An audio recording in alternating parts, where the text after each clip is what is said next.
SNX Marathi, Siddheshwar news express, सत्यासाठी SNX सोबत।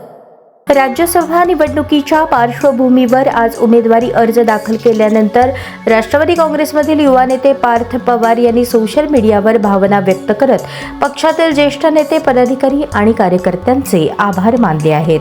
पवार यांनी आपल्या पोस्टमध्ये म्हटले आहे की राज्यसभा निवडणुकीसाठी उमेदवारी अर्ज दाखल करण्याचा हा क्षण त्यांच्या आयुष्यातील केवळ राजकीय टप्पा नसून मोठ्या जबाबदारीची जाणीव करून देणारा आहे। राष्ट्रवादी काँग्रेस परिवारातील सर्व ज्येष्ठ नेते, पदाधिकारी आणि कार्यकर्त्यांनी दाखवलेल्या विश्वासाबद्दल त्यांनी मनापासून कृतज्ञता व्यक्त केली। पार्थ पवार यांनी सांगितले की त्यांचे वडील आणि राज्याचे दिवंगत उपमुख्यमंत्री अजित पवार यांनी आयुष्यभर जनतेच्या सेवेला प्राधान्य देत विकासाचे राजकारण कसे करावे याचा आदर्श घालून दिला। त्यांच्या कार्यातून मिळालेली प्रेरणा आणि त्यांनी दिलेले संस्कार हेच पुढील वाटचालीत मार्गदर्शक ठरणार असल्याचे त्यांनी नमूद केले। दादांनी जपलेली जनतेशी असलेली नाळ, प्रामाणिकपणे काम करण्याची वृत्ती आणि महाराष्ट्राच्या प्रगतीसाठीची तळमळ ही मूल्ये पुढे नेण्याचा आपण प्रामाणिक प्रयत्न करू, असेही त्यांनी पोस्टमध्ये म्हटले आहे।